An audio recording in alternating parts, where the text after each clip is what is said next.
Or para sa damit na ka-bloom sa bango, subukan ang Charm Fabric Conditioner. Charm Fat Bar, bangong kumaka-bloom. Charm Fat Bar, damit ay may bango ng salibong bulaklak. Charm Fabric Conditioner with Stay Fresh Technology.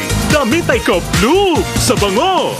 Charm Fat Bar, bangong kumaka-bloom. Charm Fat Bar, damit ay may bango ng salibong bulaklak. Charm Fabric Conditioner. Manufactured by ACS Manufacturing Corporation. ISO certified. World-class quality. ACS. Pagbasa sa Aklat ng Kawikaan, Kabanata 12, talata 1 hanggang 28, ang taong may unawa ay tumatanggap ng payo, ngunit ayaw mapaalalahanan ang matigas ang ulo. Si Yahweh ay nalulugod sa taong matuwid, ngunit sa masasama siya ay nagagalit. Ang makasalanan ay hindi mapapanatag, ngunit ang matuwid ay hindi matitinag. Ang mabuting babae ay karangalan ng asawa, ngunit kanser sa buto ang masamang asawa. Ang taong matuwid ay mabuting makiharap, ngunit ang masama ay bihira lang magtapat. Pumapatay ng lihim ang mga pangungusap ng masama, ngunit ang salita ng matuwid ay nagliligtas sa kapwa. Ang masama ay lubusang mapaparam at di na magbabalik, ngunit ang sambahayan ng matuwid mananatiling nakatindig. Ang taong matalino ay magkakamit ng karangalan, ngunit ang aanihin ng masama ay pagkutsa lang. Ang maralitang nagsisikap ay mabuting di hamak kaysa nagkukunwang mayaman, ngunit sa gutom nakasadlak. Kahit sa kanyang mga hayop ang matuwid ay mabait, ngunit ang masama kahit kanino ay sadyang mabagsik. Ang taong masipag ay sagana sa lahat, ngunit ang isang hangal sa yaman ay salat. Ang nais ng masama ay puro kasamaan, ngunit ang tuntungan ng matuwid ay hindi magmamaliw.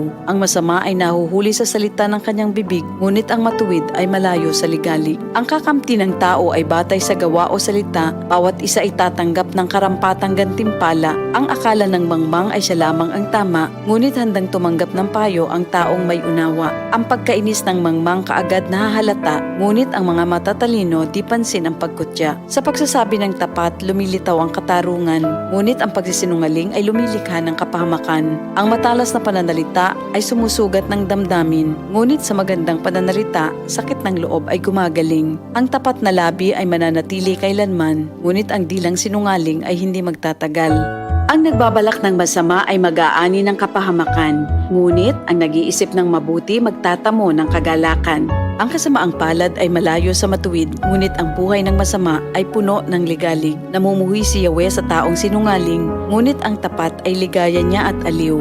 Di agad sinasabi ang alam ng matalino, ngunit kahangalan ay inihahayag ng mangmang na tao. Balang araw, ang masikap, ang mamamahala, ngunit ang tamad ay mananatiling alila. Nagpapahina sa loob ng isang tao ang kabalisahan, ngunit ang magandang balita ay may dulot na kasiglahan. Ang payo ng kaibigang matuwid ay isang gabay, ngunit ang daan ng masama ay tungo sa pagkaligaw. Hindi makakamit ng tamad ang kanyang hinahangad, ngunit ang masikap ay laging may magandang hinaharap. Ang matuwid na landas ay patungo sa buhay, ngunit ang maling daan ay hahantong sa kamatayan. Ito ang salita ng Diyos.